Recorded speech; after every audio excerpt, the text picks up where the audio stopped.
Bonjour à tous, c'est Simon et je suis avec vous aujourd'hui pour vous parler du Seigneur des Anneaux, les Anneaux de pouvoir, la série Amazon, la nouvelle adaptation de l'œuvre de J.R.R. Tolkien qui est en pleine tourmente de nouvelles infos viennent de tomber à ce sujet, mais avant tout, un petit intermède moustache.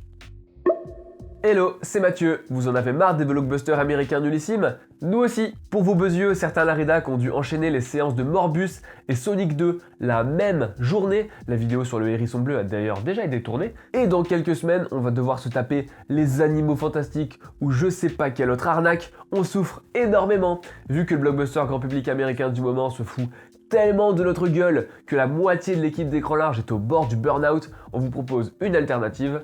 En fait, on vous conseille un film qui est actuellement en salle et qui atomise sans trop se fatiguer 99% de ce que produit Hollywood depuis 20 ans en termes de grands spectacles. Mais on peut pas en faire une vidéo entière parce que personne n'irait la voir, donc je suis obligé de couper Simon pour vous en parler. Ce film, il s'appelle RRR, et si vous n'en avez peut-être pas entendu parler, c'est parce que c'est une super production indienne, une super production Telugu pour être précis, et que le cinéma populaire indien est extrêmement méprisé par chez nous, alors qu'en fait c'est un film qui est très attendu par pas mal de gens, parce que c'est le nouveau film de S.S. Rajamouli, qui est un des plus grands cinéastes à œuvrer dans le divertissement populaire en ce moment. Il a réalisé par exemple, entre autres, Ega et surtout l'incroyable diptyque Bahubali, mais que vous le connaissiez ou pas, que vous connaissiez le cinéma indien ou pas, on s'en fout, c'est pas grave, RRR va vous rouler dessus. En fait, c'est tout ce qu'on attend d'un divertissement. Un héroïsme total, une bromance entre deux beaux gosses torse nu, et surtout un sens de l'épique qui explose toutes les jauges.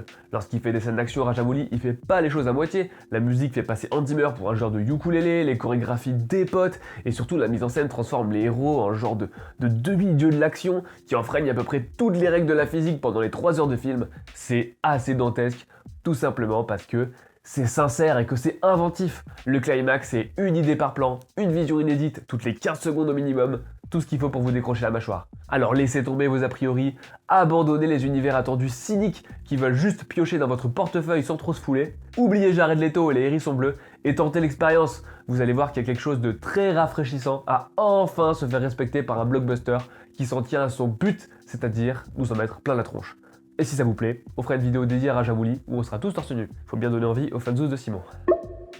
Vous vous en souvenez sans doute, la série, la nouvelle adaptation du Seigneur des Anneaux qui est produite par Amazon avait dévoilé une bande-annonce initiale quelques heures après avoir déjà montré des photos, tout simplement au moment du dernier Super Bowl. Ça avait été un énorme événement parce que ça a eu une audience phénoménale que beaucoup de gens ont apprécié, mais aussi qu'il y a eu quelques tristes âmes pour nous expliquer que c'était un scandale, que c'était avec un casting trop divers, que ça n'avait pas l'air assez blanc de blanc. Bref, ça commençait à hurler assez fort sur les réseaux sociaux et on était en passe de penser que comme beaucoup de productions contemporaines, ce genre de cri d'orfraie allait petit à petit se tasser jusqu'à la sortie et finalement ne pas avoir la moindre incidence sur l'œuvre au final. Eh bien, ça n'est pas ce qui s'est passé, puisque via un communiqué de presse qui a été publié par le Daily Mirror en Grande-Bretagne, il y a l'arrière petit-neveu de J.R.R. Tolkien, qui est Theobald Hampshire Tolkien, qui est donc actuellement le gérant, on va dire, des ayants droit de l'alliance qui gère les droits patrimoniaux de Tolkien, qui a déclaré, ce sont des propos qui sont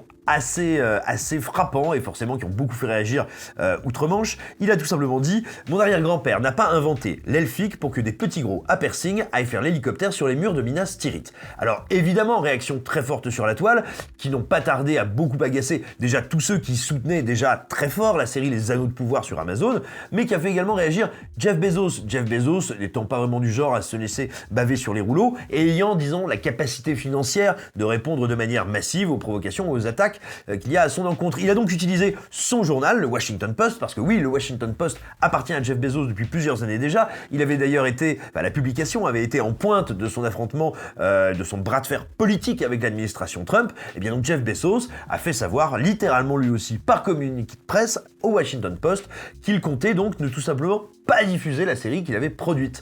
Ce qui est une première, quasiment dans l'histoire de la production sérielle. On a déjà vu des œuvres qui n'ont pas été diffusées jusqu'au bout. On peut penser à Dark Doll, on peut penser à beaucoup d'autres créations qui ont connu, on va dire, des diffusions heurtées, mais c'est bien la première fois qu'une œuvre, et une œuvre qu'on peut qualifier de blockbuster, est intégralement produite, mais que son diffuseur annonce, en gros, pour faire des doigts, par provocation, ne pas vouloir la diffuser. Sauf que les choses auraient pu en rester là, mais il y a un peu plus de 48 heures, ça a commencé à s'envenimer en coulisses, tout simplement parce que Theobald Abshire Tolkien a déclaré que, à l'évidence pour lui, cette non-diffusion constituait une rupture de contrat qu'il considérait donc qu'il pouvait,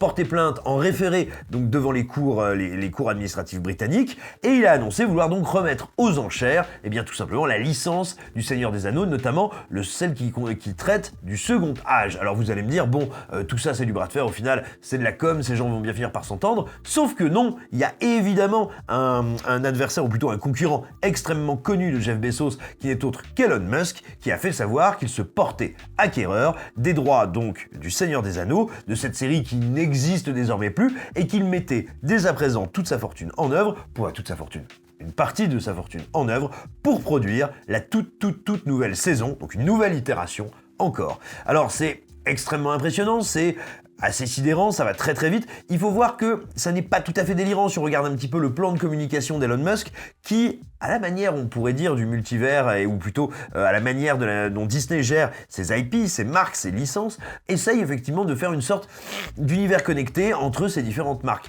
D'où les déclarations qu'il a, alors pour le coup fait comme d'habitude, via Twitter, ça ne change pas, lui il est beaucoup plus direct dans sa manière de communiquer avec le public, mais aussi avec les médias, où il a fait savoir que non seulement sa série serait extrêmement fidèle au texte de Tolkien, mais que néanmoins, pour bien marquer son empreinte à lui et la volonté, on va dire, de lui en tant que producteur de respecter tout ça, il comptait néanmoins changer quelques noms propres au sein de la série, le premier d'entre eux étant le Gondor, qui sera désormais le Teslor. Alors bien sûr, on pense à ces répliques qu'il n'y aura pas dans la série, parce que ça ne va pas être la même époque que celle qu'adaptait Peter Jackson, mais voilà, où était le Gondor, quand machin, écoutez, maintenant on saura où était le Teslor, évidemment en référence à la marque de voiture Tesla. Ça peut paraître étonnant, mais tout ça soulève évidemment une question importante, c'est comment et via quels canaux Elon Musk va-t-il bien pouvoir diffuser cette série? Alors, c'est là qu'on voit en fait quel était, les Américains diraient le big picture, quel était le plan final, le endgame, diraient les Avengers, c'est-à-dire, en réalité, lui-même devenir un géant du streaming. Et donc, le plus simple, c'est pas de créer une plateforme ex nihilo. C'est extrêmement coûteux, il y a toujours le risque de ne pas être à la pointe technologiquement, bref, c'est une bonne façon potentiellement de se planter, a fortiori quand on vient d'un autre secteur industriel. Il a donc décidé de racheter une plateforme existante, et pas n'importe laquelle, il se trouve que c'est une plateforme française. Alors pour ça, il faut revenir un petit peu du côté de l'actualité de l'industrie audiovisuelle hexagonale ces derniers mois. Vous le savez peut-être, il y a donc une fusion TF1-M6 qui est en cours, qui doit encore être validée par l'autorité de la concurrence, mais enfin, le gouvernement lui-même s'étant déclaré favorable à la chose, il ne fait pas grand doute quant à l'issue de cette démarche administrative, sauf que la fusion TF1-M6, ça a eu un effet sur la plateforme Salto. Pourquoi? Parce que Salto, jusqu'à présent, était, on va dire, la propriété tripartite, à la fois de TF1, d'M6, mais aussi de France Télévisions. Or, si TF1 et M6 deviennent une seule entité, on va dire l'équilibre des forces va être basculé, et littéralement, la plateforme ne pourra plus fonctionner de la même manière, mais surtout, France Télé va se retrouver en minorité dedans, et donc Delphine Ernotte, qui est l'actuelle présidente du groupe France Télévisions, a fait savoir que si cette fusion allait à son terme,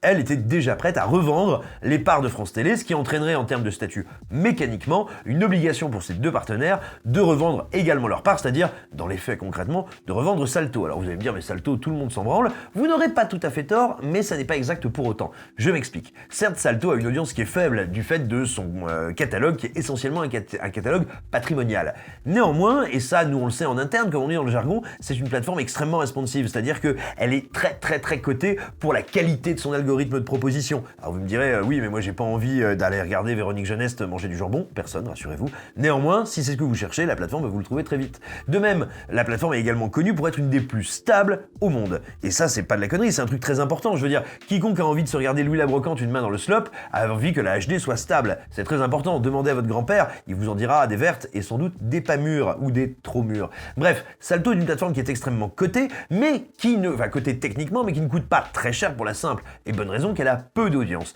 Et donc, Elon Musk, dans cette frénésie d'achat qui est la sienne, vient donc de racheter Salto. Salto qui va également changer de nom pour pouvoir correspondre à ce grand projet général tourné vers le Seigneur des Anneaux.